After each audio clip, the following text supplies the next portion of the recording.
Yes students, कल हमने वितान में चैप्टर किया था आलो अंधारी, जिसमें हमने यहाँ तक कर लिया था कि किस तरह से तातुश के जो बंधु हैं, जो उनके दोस्त हैं, उन्होंने जो आलो अंधारी है यानी बेबी हालदार जो है उसके द्वारा लिखी हुई जो चिट्ठियाँ हैं उनके पास पहुँची। उन्होंने उसको फ़ोटो स्टेट करवा के उसको जब पढ़ा तो उनको लगा कि वाकई ही जो बेबी है वो बहुत अच्छा लिख सकती है, बहुत उत्कृष्ट लिख सकती है। तो उन्हीं के एक मित्र बंधु उन्होंने बेबी को बोला कि तुम बहुत अच्छा लिखती हो, तुम अपने बंगाली ज्ञान को और ज़्यादा अगर तुम अच्छा करोगी, तुम और शब्द को सीखो जिससे तुम बहुत अच्छा लिख सकोगी। आज हम आगे करेंगे पेज नंबर 43 से। मेरे एक बंधु ने कहा कि वह तुम्हारी रचना को किसी पत्रिका में छापने की व्यवस्था करेंगे, लेकिन उसके पहले तुम्हें अपनी कहानी को किसी एक मोड़ तक पहुंचाना होगा। यानी तातुश के जो बंधु थे उन्होंने बताया कि मेरे एक और बंधु हैं जिन्होंने तुम्हारी रचना को पढ़ा, जो तुमने लिखकर भेजा था उसे पढ़ा, और वो उसे किसी पत्रिका में, किसी मैगज़ीन में छपवाना चाहते हैं, उसकी व्यवस्था कर रहे हैं। और साथ ही साथ अब जो तुमने रचना लिखी है उसको तुम्हें कहीं ना कहीं उसका कोई एंड करना होगा, उसे किसी मोड़ तक पहुंचाना होगा।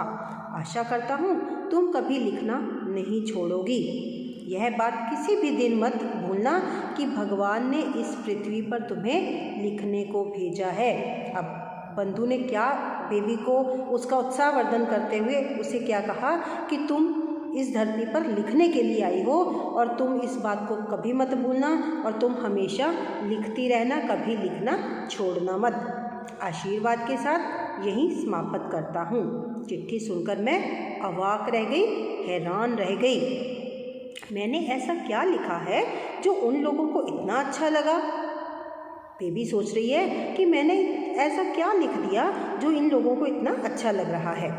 उसमें अच्छा लगने की तो कोई बात नहीं, फिर मेरी लिखावट भी ख़राब है कि मेरी हैंडराइटिंग भी इतनी अच्छी नहीं है और लिखने में भूलें इतनी कि उसका कोई ठिकाना नहीं। क्योंकि हमें पता है कि बेबी हालदार जो है वो पढ़ी लिखी नहीं है, वो 6ठी 7वीं तक सिर्फ पढ़ी है, तो उसकी हैंडराइटिंग भी अच्छी नहीं है, लिखने में भी वो बहुत तरह की मिस्टेक्स करती है। तो वो कहती कि भी जो कुछ भी मैंने लिखा वो कोई इतना अच्छा, पता नहीं इनको क्या उसमें इतना अच्छा लगा, जबकि मेरी हैंडराइटिंग, मेरी लिखावट भी अच्छी नहीं है, लिखने में मैं बहुत सारी गलतियाँ करती हूँ, फिर भी उन्हें अच्छा लगा तो क्यों? मेरी कुछ समझ में नहीं आया। मैंने तातुश से पूछा, मैंने जो लिखा है वह उन्हें इतना अच्छा लगा, इतना अच्छा क्यों लगा? तो तातुश बोले, वह तुम नहीं समझोगी। मैंने कहा, मैं सचमुच ही कुछ नहीं समझती। भगवान ने समझने की क्षमता ही नहीं दी, कि भगवान ने मुझे सोचने समझने की क्षमता ही नहीं दी है, लेकिन मैं समझना चाहती हूँ। लेकिन बेबी इस बात को समझना चाहती है कि आखिर उसने ऐसा क्या लिखा जो तातुश के बंधुओं को इतना अच्छा लगा, इतना पसंद आया। तातुश ने कहा, तुम्हें इन सब बातों को लेकर अभी माथापच्ची करने की कोई ज़रूरत नहीं है, कि तुम्हें अभी इतना सोचने की ज़रूरत नहीं है। तुम अपना काम किए जाओ, बस लिखो और पढ़ो, उसी से सब कुछ अपने आप तुम्हारे दिमाग में आ जाएगा। कहते तुम्हें इतना सोचने की ज़रूरत नहीं है कि उन्हें इतना अच्छा लगा, क्यों लगा। कहते बस तुम्हारा काम है कि तुम लिखो और पढ़ो और तुम्हें कुछ करने की ज़रूरत नहीं है। धीरे धीरे तुम्हारे दिमाग में अपने आप ये बातें आ जाएंगी। तातुश की बात मैं अनसुनी ना करती तो क्या करती।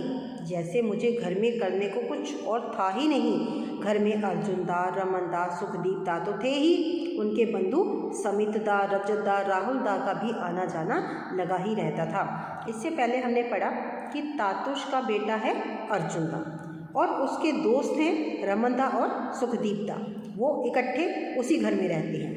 लेकिन अब इनके साथ साथ उनके और दोस्त और उनके बंधु समित, रजत और राहुल वो भी आते जाते रहते थे।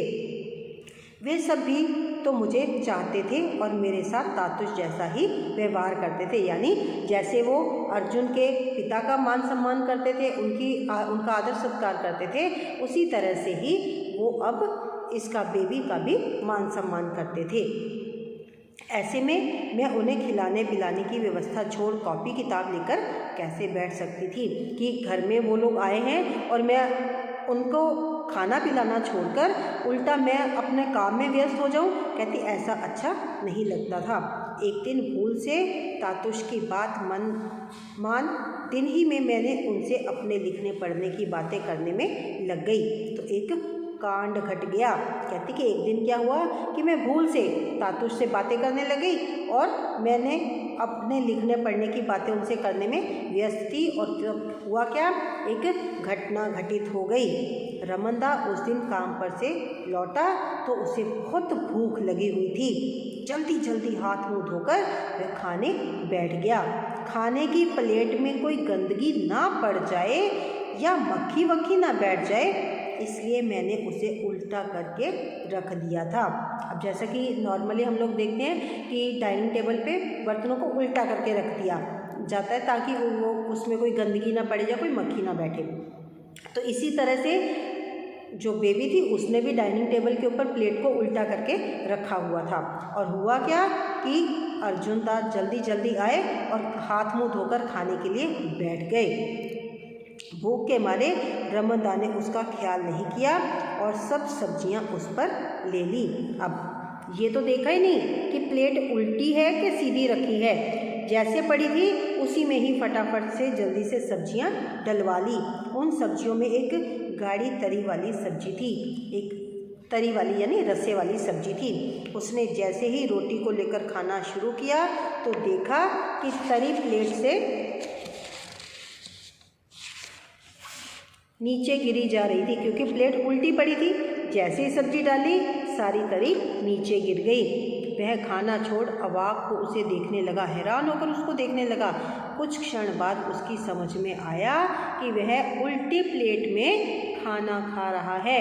वह वहीं बैठा ना जाने क्या सोच कर खूब हंसने लगा। खूब उसने मतलब वो ये सोच रहा था कि देखो भी मैंने भी ये नहीं देखा कि मैं उल्टी प्लेट में ही सब्जी डाले जा रहा हूँ, और ये सोचकर वो खूब हंसा।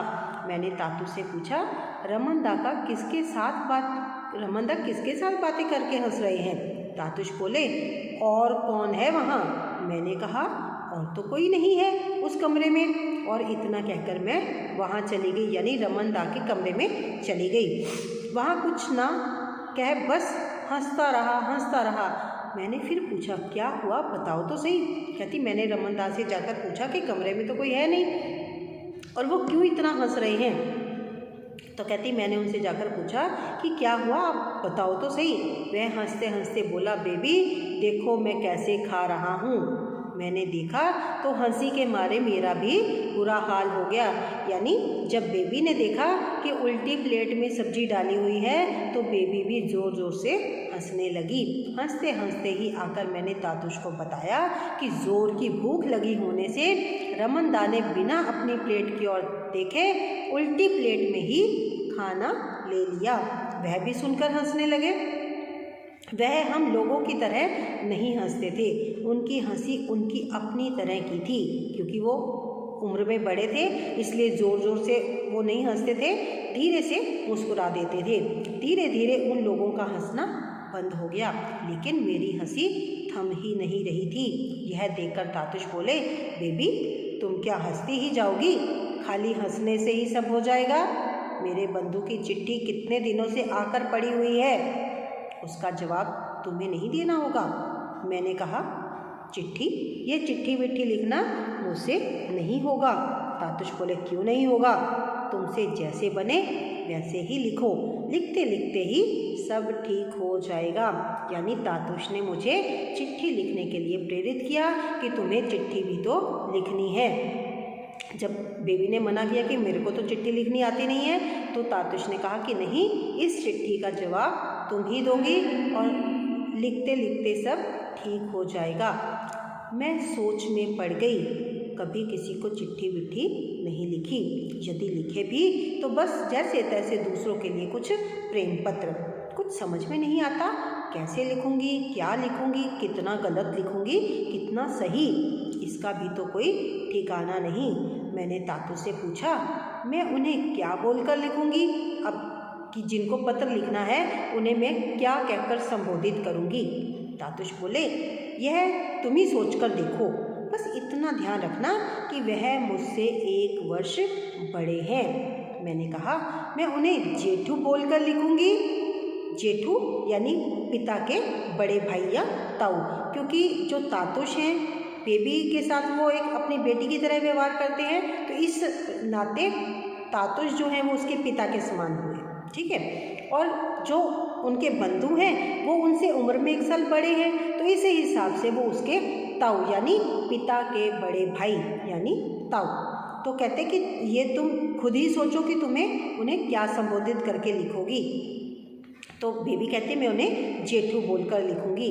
तातुश बोले, तुम्हारी जैसी मर्जी। मैंने जेठू बोलकर ही अपनी चिट्ठी लिखी। चिट्ठी लिखने का सिर पैर मैं जानती नहीं थी, अब उसको चिट्ठी लिखनी तो आती नहीं थी। फिर भी जैसे बन पड़ा उस चिट्ठी के जवाब में जेठू ने लिखा, प्रिय बेबी, तुम्हारी चिट्ठी कई दिन पहले मिली थी। क्या लिखूं सोचते सोचते इतनी देर हो गई। 4-5 दिन हुए मैं यहाँ के किताबों के बाज़ार गया था। वहाँ बांग्ला किताबें देखकर इच्छा हुई थी कि सारा बाज़ार उठाकर तुम्हारे पास भेज दूँ। लोग वहाँ मछली की तरह किताबें खरीद रहे थे। मैं अवाक हो देख रहा था। तुम्हारी रचना का दूसरा खंड पूरा हो गया, जानकर बहुत खुशी हुई। अब बेबी ने उनको पत्र लिखा।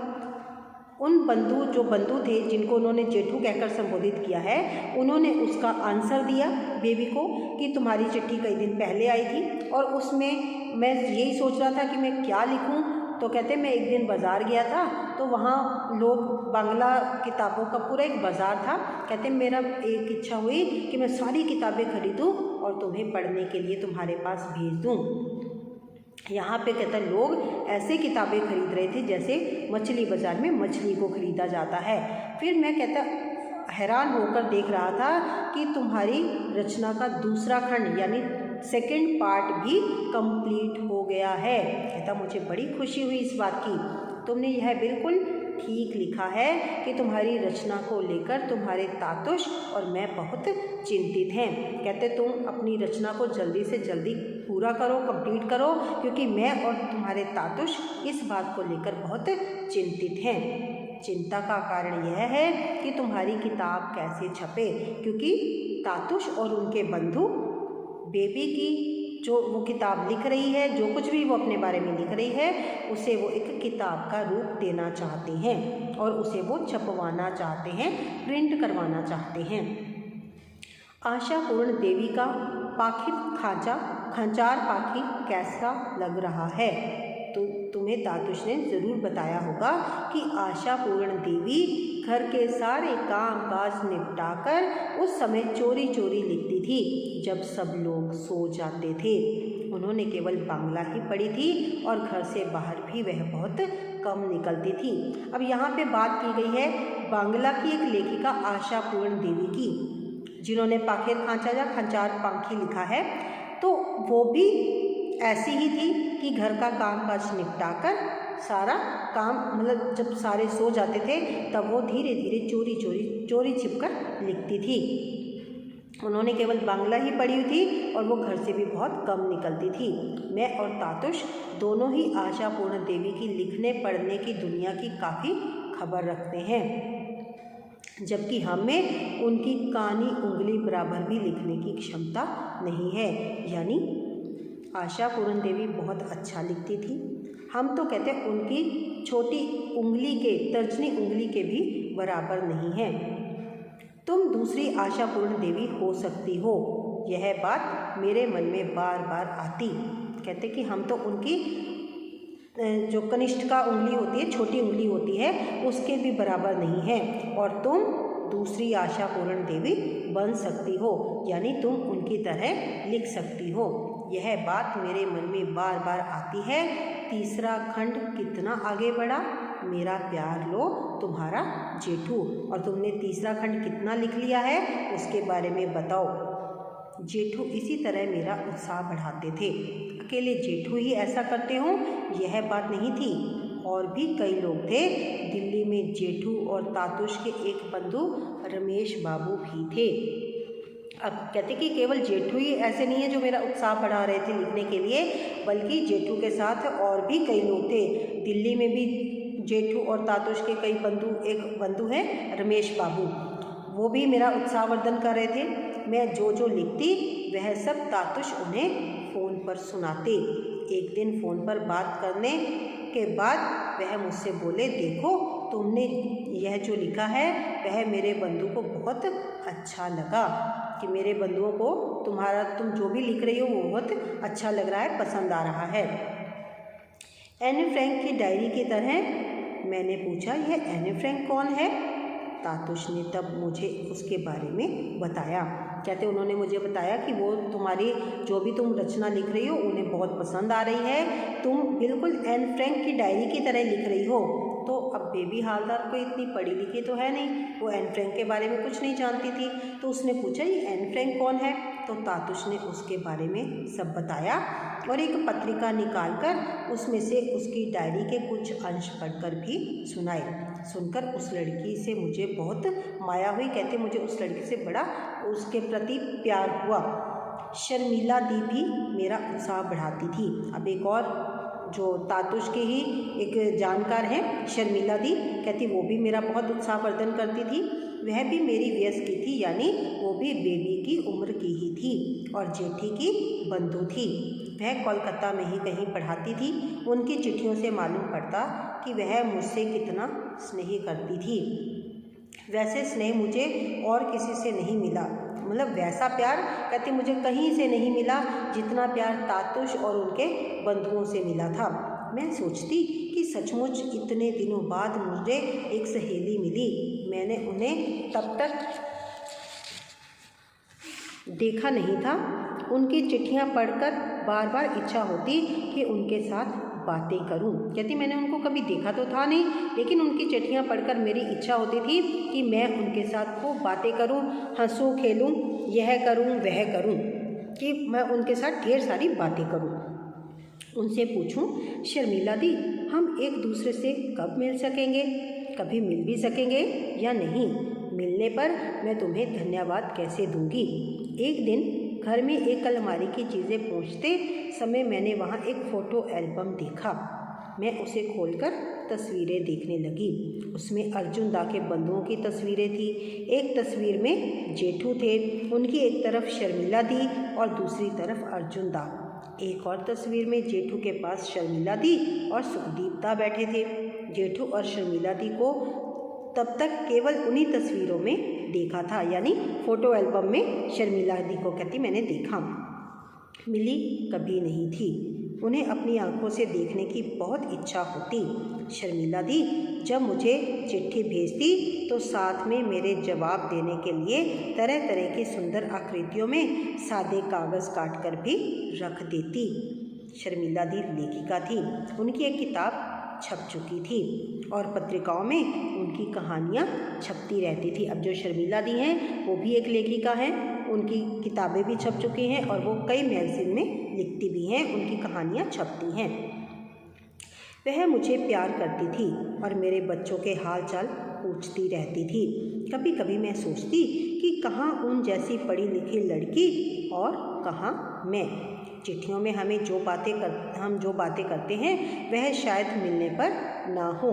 फिर सोचती कि मिलने पर शायद हम दोनों और भी अधिक बातें करें, कि चिट्ठियों में हम इतनी बातें करते हैं तो हो सकता है कि मिलने पर हम और ज़्यादा अच्छी बातें कर पाएँ। मेरा उत्साह बढ़ाने वालों में जेठू के एक बंगाली बंधु आनंद भी थे। जेठू के घर पर मेरी पहली किताब का पहला खंड पढ़कर उन्होंने मुझे लिखा, आपकी रचना मुझे अच्छी लगी। स्वयं के जीवन की विभिन्न स्मरणीय घटनाओं को सहज भाव से लेखन के माध्यम से सामने रखना बहुतों के निकट शायद संभव नहीं, कि आपने अपने जीवन की घटनाओं को, जो बिल्कुल नॉर्मल सी घटनाएं थी, उनको बड़े ही सहज भाव से सबके सामने रखा है और इस तरह से हर किसी के लिए ये काम करना संभव नहीं था। अपनी इस सुंदर कोशिश को कभी बंद ना करना। यानी कहने का क्या भाव है कि तुम इस लिखने का जो तुम लिखती हो, इसे लिखने के कार्य को कभी बंद मत करना।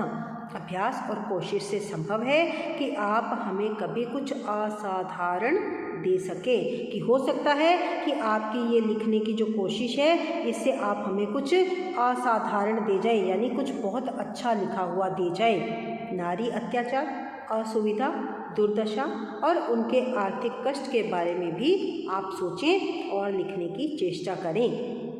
कि आप अपने जीवन के बारे में तो लिख ही रही हैं, आपने अपने जीवन में क्या क्या कष्ट सहे हैं, नारी पर क्या अत्याचार हो रहे हैं, क्या उसको असुविधा होती है, उसकी क्या दुर्दशा है, उसे किन आर्थिक संकटों से गुजरना पड़ता है, इनके बारे में भी सोचें और इस पर भी लिखने की कोशिश करें।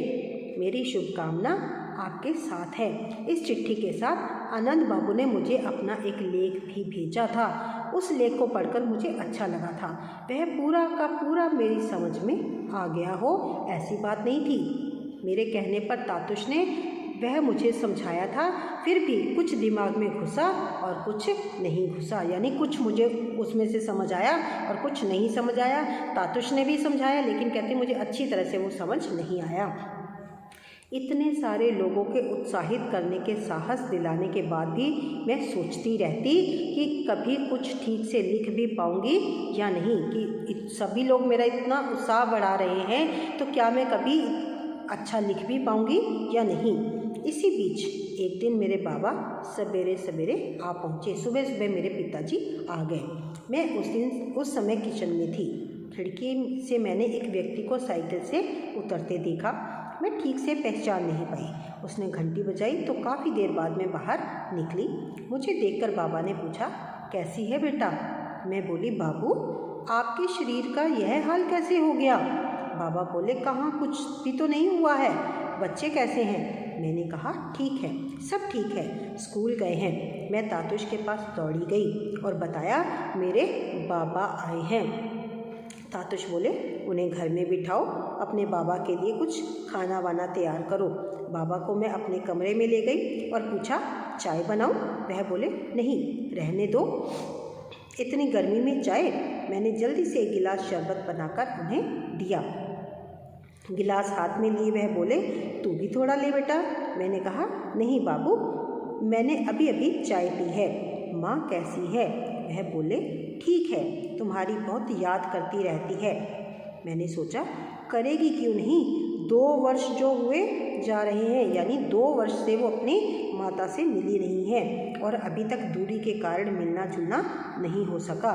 अभी 2-1 दिन के लिए वहाँ चली जाऊँ तो शायद वही झगड़े फिर से शुरू हो जाए। मैं अब और वही सब भोगने को तैयार नहीं।